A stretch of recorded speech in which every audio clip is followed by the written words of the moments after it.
Hello नमस्कार, जय हिंद, वंदे मातरम। आप देख रहे हैं जियो न्यूज और हम आपके लिए लेकर आए हैं देश दुनिया की आपके राज्य शहर की सिलेक्टेड काम की फटाफट बड़ी खबरें। लेकिन उससे पहले यदि आपने हमारे चैनल को सब्सक्राइब नहीं किया है तो चैनल को सब्सक्राइब करके बेल नोटिफिकेशन ऑन करें और इस वीडियो को ज्यादा से ज्यादा लाइक और शेयर करें। बड़ी खबरें देखने से पहले आपके लिए आज का सवाल, भारतीय रिजर्व बैंक यानी आरबीआई का मुख्यालय कहाँ स्थित है? Option A New Delhi, option B Kolkata, option C Mumbai और ऑप्शन डी चेन्नई। इस सवाल का जवाब हमें कमेंट करें और आप किस राज्य और शहर की ज्यादा खबरें देखना चाहते हैं हमें कमेंट करके बताएं ताकि हम आपके राज्य शहर की ज्यादा खबरें दिखा सकें। चलिए अब देखते हैं आज की फटाफट बड़ी खबरें।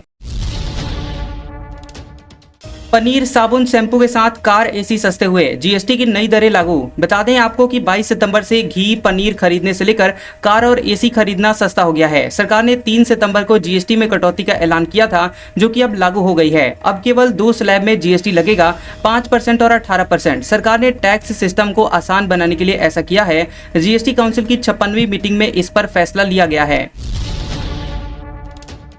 24 घंटे में 4 देशों ने फिलिस्तीन को दी मान्यता, ब्रिटेन, कनाडा शामिल। अब तक 150 देश कर चुके हैं समर्थन, अमेरिका अब भी खिलाफ है।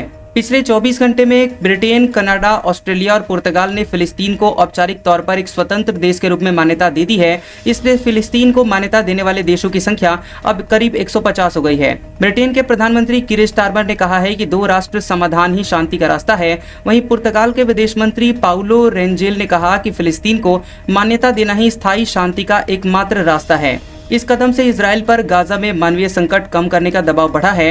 हालांकि अमेरिका अभी फिलिस्तीन को एक देश के तौर पर मान्यता नहीं देता है। वहीं फ्रांस ने भी ऐलान किया है कि वह इस हफ्ते यूएन में फिलिस्तीन को मान्यता देने के पक्ष में वोट करेगा। अमेरिका ने H1B वीजा फीस बढ़ाई तो चीन लाएगा के वीजा, टैलेंटेड युवाओं को बुलाना मकसद। चीनी कंपनी में नौकरी के ऑफर बिना भी आवेदन कर सकेंगे। अमेरिका ने प्रोफेशनल्स के लिए H1B वीजा की फीस करीब 6 लाख से बढ़ा करके 88 लाख रुपए कर दी है। इस बीच चीन ने नया के वीजा शुरू करने का ऐलान किया है। इसका मकसद दुनिया भर से टैलेंट को चीन में नौकरी देना है। नया वीजा 1 अक्टूबर 2025 से जारी किया जाएगा। साउथ चाइना मॉर्निंग पोस्ट के मुताबिक के visa science, technology, engineering, math से जुड़े हुए युवाओं और स्किल्ड प्रोफेशनल्स के लिए है। इन सब्जेक्ट्स में रिसर्च कर रहे कैंडिडेट भी के वीजा के लिए आवेदन कर सकेंगे। अमेरिका ने 21 सितंबर से H1B वीजा फीस बढ़ा दी है। इससे प्रोफेशनल्स को अमेरिका जाने में मुश्किलें होंगी। ऐसे में चीन के वीजा को H1B वीजा का विकल्प माना जा रहा है। सितंबर में 0.25% घट सकती है ब्याज दर, एसबीआई की रिपोर्ट में अनुमान। अभी आरबीआई की रेपो रेट 5.50% पर है। रिजर्व बैंक ऑफ इंडिया यानी आरबीआई की मॉनेटरी पॉलिसी कमेटी एमपीसी अपने सितंबर की मीटिंग में ब्याज दरों में 25 बेसिस पॉइंट की कटौती कर सकती है। स्टेट बैंक ऑफ इंडिया यानी एसबीआई की एक लेटेस्ट रिपोर्ट में इस बात की जानकारी दी गई है। अगर ऐसा होता है तो लोन और ब्याज की दरें थोड़ी कम हो सकती हैं, जिससे कि आम लोगों और कारोबारियों को राहत मिल सकती है। रिपोर्ट में कहा गया है कि अभी महंगाई पूरी तरह से काबू में है और आगे भी इसके और कम होने की उम्मीद है। एसबीआई की रिपोर्ट के मुताबिक सितंबर और अक्टूबर में महंगाई दर 2% से भी नीचे रह सकती है। वित्त वर्ष 2027 तक ये 4% या फिर उससे कम रहने की संभावना है। अगर जीएसटी दरों में बदलाव होता है तो अक्टूबर में महंगाई 1.1% तक गिर सकती है, जो कि 2004 के बाद सबसे कम होगी। फसलें खराब हुई हरियाणा की, मुआवजा लेंगे यूपी और राजस्थान। मेरी फसल मेरा ब्यौरा में बड़ी गड़बड़ी सामने आई। दूसरे राज्यों के किसानों के नाम फसल पंजीकरण में। हरियाणा में बाढ़, बारिश या जलभराव से खराब हुई फसलों का मुआवजा मिलने की उम्मीद में बैठे किसानों को झटका लग सकता है, क्योंकि सरकार ने खराब फसलों का ब्यौरा दर्ज कराने के लिए ई क्षतिपूर्ति पोर्टल खोला था। इस पर 15 सितंबर तक 5 लाख किसानों ने 29.49 लाख एकड़ में खड़ी हुई फसलों को नुकसान बताते हुए क्लेम किया। अब इसकी गिरदावरी और वेरिफिकेशन चल रही है, जिससे के बाद मुआवजा तय होगा। अब दिक्कत उन किसानों के साथ है जिनकी मेरी फसल मेरा ब्यौरा पंजीकरण में गड़बड़ी हो गई है। पोर्टल पर हरियाणा के किसानों की फसल के पंजीकरण राजस्थान और उत्तर प्रदेश के किसानों के नाम दिख रहे हैं। ऐसे में किसानों को आशंका है कि कहीं उनकी जगह उन लोगों के खाते में मुआवजा न चला जाए जिनके नाम पर पोर्टल में दिख रहे हैं। ये किसान अब अपनी जमीन पर ही फसल चढ़वाने के लिए तहसीलदार और कृषि विभाग के दफ्तरों के चक्कर काट रहे हैं। राहुल गांधी बोले, पीएम का 1600 करोड़ का पैकेज अन्याय, पंजाब में बाढ़ से 20,000 करोड़ का नुकसान हुआ, 10 मिनट का वीडियो जारी किया। पंजाब में बाढ़ प्रभावित इलाकों का दौरा करने के बाद कांग्रेस नेता राहुल गांधी ने प्रधानमंत्री नरेंद्र मोदी की ओर से घोषित प्रारंभिक राहत पैकेज पर सवाल उठाया है। उन्होंने इसे पंजाब के लोगों के साथ अन्याय बताया। उन्होंने प्रधानमंत्री से एक बड़ा राहत पैकेज जारी करने की अपील की है। राहुल गांधी ने अपने पोस्ट में एक 10 मिनट का वीडियो शेयर किया जिसमें लोगों से उनकी बातचीत शामिल है। यह बातचीत उन्होंने बाढ़ आने के बाद पंजाब दौरे के दौरान लोगों से की थी। बीते सोमवार को ही राहुल गांधी पंजाब के दौरे पर आए थे। दिल्ली हाईकोर्ट बोला, व्यभिचार अब क्राइम नहीं लेकिन इसके नतीजे खतरनाक। कहा, जिसकी शादी टूटी वह पति या पत्नी के प्रेमी से हर्जाना मांग सकता है। दिल्ली हाईकोर्ट ने कहा कि कोई पति या पत्नी अपने साथी के प्रेमी पर मुकदमा दर्ज कर सकता है और अपनी शादी तोड़ने, प्रेम को नुकसान पहुंचाने के लिए आर्थिक मुआवजे की मांग भी कर सकता है। महिला की याचिका पर सुनवाई करते हुए जस्टिस पुरुषेंद्र कौरव ने कहा कि भले ही व्यभिचार अब अपराध नहीं है, फिर भी इसके नतीजे खतरनाक हो सकते हैं। 15 सितंबर को ही सुनवाई के दौरान कोर्ट ने कहा कि विवाह की पवित्रता से व्यक्ति कुछ अपेक्षाएं रख सकते हैं, हालांकि निजी स्वतंत्रता का इस्तेमाल करना अपराध नहीं है। दिल्ली हाईकोर्ट ने कहा कि व्यभिचार या एडल्टरी को अपराध के तौर पर सजा नहीं दी जा सकती, लेकिन ऐसा करना जीवन और अधिकारों के लिए खतरनाक हो सकता है। हालांकि पति और उसकी प्रेमिका को नोटिस जारी किया गया है ताकि इस बात पर फैसला हो सके कि शादी टूटने की वजह महिला है या नहीं।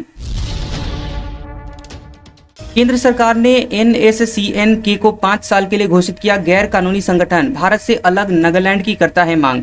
केंद्रीय गृह मंत्रालय ने national socialist council of Nagaland Khaplang यानी कि NSCN-K और उससे संबंधित सभी संगठनों को अवैध घोषित कर दिया है। यह प्रतिबंध 28 सितंबर 2025 से तत्काल प्रभाव से लागू हो जाएगा और 5 साल तक ये जारी रहेगा। गृह मंत्रालय के मुताबिक NSCN-K का मुख्य उद्देश्य भारत म्यांमार क्षेत्र के नगा बाहुल्य इलाकों को मिलाकर एक स्वतंत्र नागालैंड बनाना है जो भारत से अलग हो जाए, और इस संगठन ने खुद को ULFAI, PREPAK और PLA जैसे अन्य प्रतिबंधित संगठनों के साथ जोड़ा हुआ है।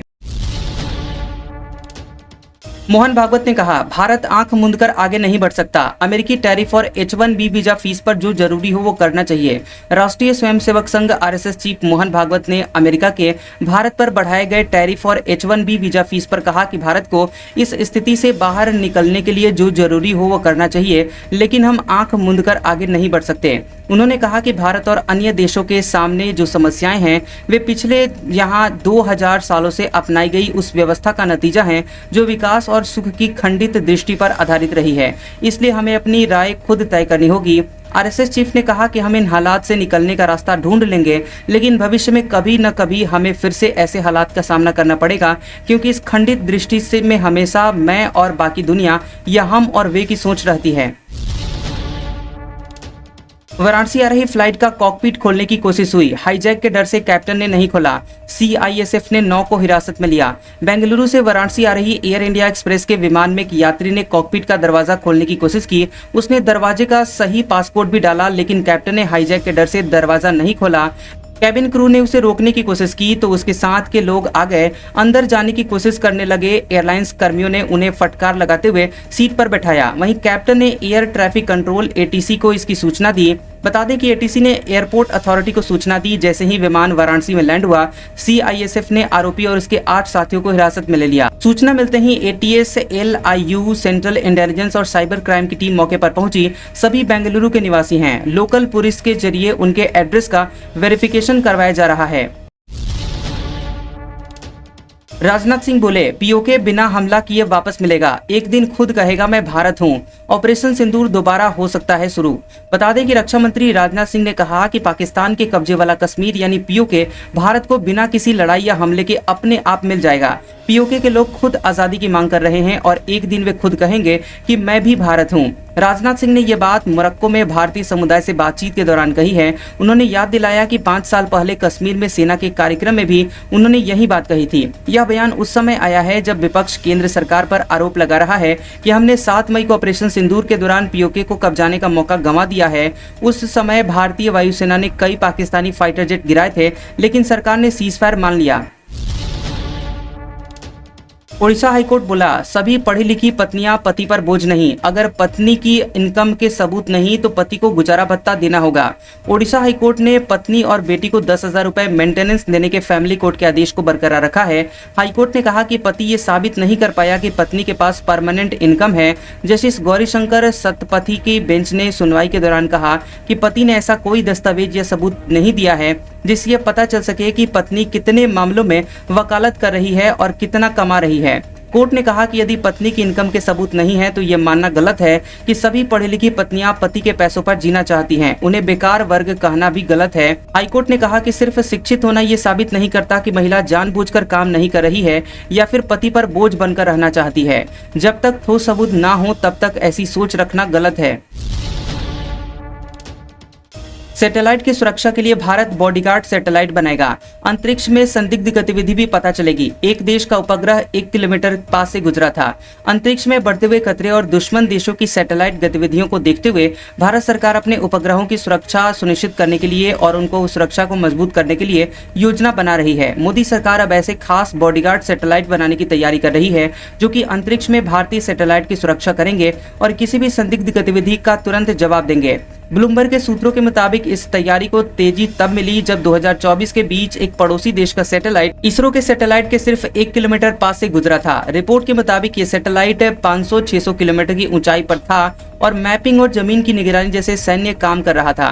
हालांकि दोनों सैटेलाइट्स टक्कर तो नहीं हुई, लेकिन यह घटना जानकारों के मुताबिक दूसरे देश की ताकत दिखाने की कोशिश हो सकती है। मोदी बोले, कांग्रेस ने नॉर्थ ईस्ट को नजरअंदाज किया। हम 8 राज्यों को अष्टलक्ष्मी मानते हैं। त्रिपुरा में रीडेवलप्ड त्रिपुर सुंदरी मंदिर का उद्घाटन किया। बता दें कि पीएम मोदी ने अरुणाचल प्रदेश और त्रिपुरा के दौरे पर सोमवार को पहुंचे, जहां उन्होंने अरुणाचल प्रदेश के ईटानगर में 5100 करोड़ रुपए के नए प्रोजेक्ट्स की नींव रखी। उन्होंने कहा कि अरुणाचल प्रदेश को कांग्रेस ने नजरअंदाज किया।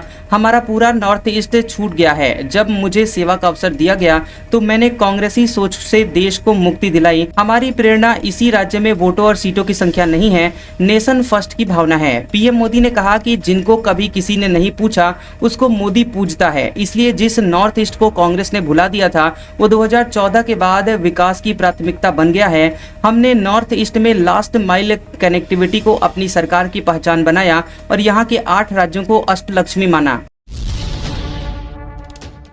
Ahmedabad plane crash, supreme court बोला, पायलट की गलती की चर्चा अफसोसजनक, स्वतंत्र जांच की संभावनाएं तलाशे। केंद्र डीजीसीए और जांच एजेंसी एएआईबी से जवाब भी मांगा। बता दें कि सुप्रीम कोर्ट ने अहमदाबाद में हुए प्लेन क्रैश में पायलट की गलती को लेकर उठ रही चर्चाओं को अफसोसजनक बताया और इसके लिए कोर्ट ने केंद्र सरकार, नागरिक उड्डयन महानिदेशालय, डीजीसीए और विमान दुर्घटना जांच ब्यूरो यानी एएआईबी से जवाब मांगा है। जस्टिस सूर्यकांत और जस्टिस एन कोटेश्वर सिंह की बेंच ने इस मामले में स्वतंत्र जांच करवाने की संभावना पर भी ध्यान दिया। इसको लेकर एविएशन सुरक्षा एनजीओ सेफ्टी मैटर्स फाउंडेशन ने पीआईएल दायर की थी, जिसमें आरोप लगाया गया कि प्रारंभिक रिपोर्ट में जरूरी जानकारी छुपाई गई और यह नागरिकों के जीवन, समानता और सही जानकारी पाने के अधिकार का उल्लंघन करती है। पीआईएल में कहा गया कि ईंधन स्विच की खराबी और इलेक्ट्रिकल फॉल्ट जैसी तकनीकी समस्याओं को नजरअंदाज किया गया और दुर्घटना का दोष केवल पायलट पर डाल दिया गया। योगी ने दुकानों में पहुंचकर पूछा, जीएसटी छूट लागू की। मॉल में प्रोडक्ट उठाकर पूछा, ये क्या है? रवि किशन बोले, बॉडी लोशन महाराज जी। बता दें कि सीएम योगी गोरखपुर की सड़कों पर सोमवार की सुबह को निकले। वे नई जीएसटी दर के बारे में लोगों को जागरूक करने के लिए खुद कई दुकानों में गए, व्यापारियों और दुकानदारों से जीएसटी सुधारों को लेकर बात की। इस दौरान सांसद रवि किशन ने घटी जीएसटी मिला उपहार, धन्यवाद मोदी सरकार के नारे लगाए। योगी ने दुकानदारों से कहा कि घटी जीएसटी की दर मोदी सरकार से मिला गिफ्ट है, इसलिए ग्राहकों को इसका लाभ जरूर दें। स्वदेशी उत्पादों को बढ़ावा देने के लिए दुकानों पर गर्व से कहो यह स्वदेशी है का स्टिकर जरूर लगाएं। सीएम योगी सिटी कार्ट मॉल में पहुंचे, यहां पूछा कि जीएसटी की छूट लागू कर दी है। इसके बाद उन्होंने एक प्रोडक्ट उठाया और पूछा कि ये क्या है। इस पर रवि किशन पीछे से बोले, महाराज जी बॉडी लोशन। सीएम ने पूछा कि इस पर कितनी छूट है, तो स्टाफ कर्मी ने बताया 2.5%। यूपी में जाति लिखने पर वाहनों का चालान होगा। एफआईआर में आरोपी की जाति भी नहीं लिखी जाएगी। जातिगत रैलियों पर भी रोक। खबर है कि यूपी सरकार ने जातीय भेदभाव रोकने के लिए बड़ा कदम उठाया है। अब पुलिस रिकॉर्ड, नोटिस बोर्ड और गिरफ्तारी मेमो में आरोपी की जाति का जिक्र नहीं किया जाएगा। खास बात यह है कि आरोपी के पिता के नाम के साथ अब माता का नाम भी दर्ज किया जाएगा। इलाहाबाद हाईकोर्ट के आदेश के बाद कार्यवाहक मुख्य सचिव दीपक कुमार ने यह आदेश जारी किया। कहा कि समाज में जातीय विभाजन बढ़ाने वाली किसी भी प्रवृत्ति को बर्दाश्त नहीं किया जाएगा। वाहनों पर जाति लिखकर घूमने वालों का चालान होगा। जातीय स्टिकर, नारे हटाए जाएंगे। जाति आधारित रैलियों पर अब प्रतिबंध रहेगा। बैठा हाथी भी खड़े गधे से ज्यादा ऊंचा होता है। यूपी में बसपा नेता ऐसे स्लोगनों से भर रहे जोश। 9 अक्टूबर को दिखेगी ताकत। बैठल हाथी खड़ा हुआ गधा से ज्यादा ऊंचा होता है। यूपी की लालगंज लोकसभा सीट से बसपा से चुनाव लड़ चुकी डॉक्टर इंदु चौधरी समेत बसपा के नेता कुछ इसी अंदाज में अपने कार्यकर्ताओं में उत्साह भर रहे हैं।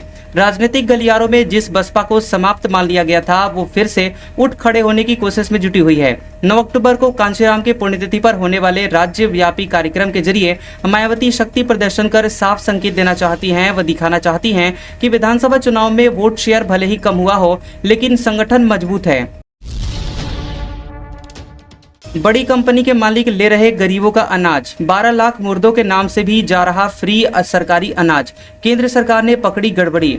मध्य प्रदेश में मुफ्त राशन योजना में बड़ी गड़बड़ी सामने आई है। ऐसे लोगों को भी अब इस योजना का लाभ मिल रहा है जिनकी सालाना आय 6 लाख रुपए से ज्यादा है। ऐसे लोग भी जो किसी कंपनी के डायरेक्टर हैं और टैक्स जमा करते हैं। इस गड़बड़ी के सामने आने के बाद अब राज्य सरकार ने 5.46 करोड़ हितग्राहियों के डेटा की जाँच करनी शुरू कर दी है। ये गड़बड़ी केंद्र सरकार के निर्देश पर राज्य शासन ने पकड़ी है। केंद्र ने स्मार्ट पीडीएस फॉर्मूला लागू करते हुए हर राज्य के डेटा को अपने सर्वर में फीड किया है। वहां जब इसका एनालिसिस किया गया तो पता चला कि मध्य प्रदेश में कुल 24 लाख हितग्राही डिफॉल्टर हैं और जिनमें से 12 लाख तो ऐसे हैं जिनकी जानें जा चुकी हैं। केंद्र सरकार ने ऐसे 24 लाख लोगों के नाम काट दिए हैं। उनकी जगह पर 7 लाख नए नाम जोड़े गए हैं। लखनऊ में दिखा तेंदुआ। वन विभाग बोला घर से न निकलें। रोड क्रॉस करते समय कैमरे में कैद हुआ। पंजे के निशान मिले। प्रशासन अलर्ट। लखनऊ में रविवार तड़के तेंदुआ दिखाई दिया। कैंट क्षेत्र में रोड क्रॉस करते हुए कैमरे में कैद हुआ। सूचना मिलते ही वन विभाग की टीम मौके पर पहुंची। वहां तेंदुए के पंजे के निशान मिले। इसके बाद टीम अलर्ट हो गई। लोगों से अपील की गई कि रात में अकेले घर से बाहर न निकलें। ट्रैप कैमरे लगाए गए हैं। क्षेत्र में 8-8 घंटे के हिसाब से 3-3 कर्मचारियों की ड्यूटी लगाई गई है। तेंदुए का वीडियो एक कार सवार ने अपने मोबाइल से बनाया तो अब सोशल मीडिया पर वो वीडियो वायरल हो रहा है जिसमें तेंदुआ जंगल में भागता दिख रहा है। घटना कैंट क्षेत्र में गन्ना संस्थान के पास की है। बिहार के शिक्षा मंत्री सुनील कुमार का TRE 4 पर बड़ा बयान। अभी 26,000 से ज्यादा पदों पर होगी भर्ती। STET 2025 परीक्षा का शेड्यूल जारी। पटना में शिक्षक भर्ती TRE 4 को लेकर शिक्षा मंत्री सुनील कुमार ने प्रेस कॉन्फ्रेंस करके बड़ा बयान दिया है। उन्होंने कहा कि इस चरण में 26,000 से ज्यादा पदों के लिए वैकेंसी निकाली जाएगी। शिक्षा मंत्री ने बताया कि अगले 4 से 5 दिनों के भीतर रिक्तियां BPSC को भेज दी जाएंगी और इसके बाद अगर सीटें बचती हैं तो उन्हें TRE 5 में जोड़ दिया जाएगा। शिक्षा मंत्री सुनील कुमार ने बताया कि बिहार विद्यालय परीक्षा समिति BSEB द्वारा माध्यमिक शिक्षा पात्रता परीक्षा STET 2025 आयोजित की जाएगी। इसके लिए ऑनलाइन आवेदन की प्रक्रिया 19 सितंबर 2025 से 27 सितंबर 2025 तक चलेगी। परीक्षा का आयोजन 12 अक्टूबर 2025 से 31 अक्टूबर 2025 के बीच होगा। परीक्षा परिणाम 16 नवंबर 2025 को जारी किया जाएगा। जीतू पटवारी बोले IT रिफंड की तरह GST रिफंड करे सरकार। PCC चीफ ने कहा जिन उपभोक्ताओं ने 28% GST चुकाया उन्हें अतिरिक्त राशि वापस मिले। GST की घटी हुई दरें लागू हो गई हैं। बीजेपी के नेता, मंत्री, विधायक जहां आम जनता और व्यापारियों को GST रिफॉर्म के फायदे बता रहे हैं, वहीं मध्य प्रदेश कांग्रेस के प्रदेश अध्यक्ष जीतू पटवारी ने इनकम टैक्स रिफंड की तरह GST रिफंड देने की मांग की है। PCC चीफ ने केंद्र सरकार की, मोदी सरकार और यहां मध्य प्रदेश सरकार से कहा है कि जिस तरह आयकर यानी IT रिफंड की सुविधा मिलती है उसी प्रकार से वस्तु एवं सेवा कर यानी GST में भी रिफंड की नीति आम जनता के लिए लागू की जाए और मौजूदा वित्त वर्ष में जिन उपभोक्ताओं ने 28% की दर से GST का भुगतान किया है उन्हें GST दरों में कमी जैसे 18% के बाद दी गई अतिरिक्त राशि का रिफंड मिलना चाहिए। राजस्थान में पहली बार लेन सिस्टम फॉलो नहीं करने पर जुर्माना। हैवी व्हीकल्स ड्राइवरों पर 15 दिन में 2.5 करोड़ का लगाया जुर्माना। दिल्ली जयपुर हाईवे पर काटे गए चालान। दिल्ली जयपुर हाईवे पर पिछले 15 दिन में लेन सिस्टम को फॉलो नहीं करने वाले हैवी व्हीकल्स पर 2.5 करोड़ का जुर्माना लगाया गया है। दावा किया गया है कि राजस्थान में ऐसा पहली बार हुआ है कि लेन सिस्टम में नहीं चलने पर इतनी बड़ी संख्या में हैवी व्हीकल्स का चालान कर दिया गया है। जयपुर ग्रामीण पुलिस ने 125 किलोमीटर के इस ट्रैक पर डीजीपी राजीव शर्मा के निर्देश पर कार्रवाई की है। आज का सुविचार, अगर आप किसी बात को छिपाना चाहते हैं तो उसे किसी एक को भी मत बताना, क्योंकि जब आप उसे खुद अपने तक नहीं रख सकते तो किसी और से क्या उम्मीद रख सकते हैं। कैसा लगा ये वीडियो हमें कमेंट सेक्शन में जरूर बताएं। वीडियो पसंद आया हो तो वीडियो को लाइक और शेयर करें और ऐसी इंटरेस्टिंग वीडियोस देखने के लिए हमारे चैनल जियोबी न्यूज को सब्सक्राइब करें और बेल आइकॉन को दबाएं। और हमारे ओल्ड और लेटेस्ट वीडियोस देखने के लिए हमारे प्लेलिस्ट और कम्युनिटी टैब को जरूर चेक करें। तो मिलते हैं अगले वीडियो में, तब तक के लिए आपका शुक्रिया।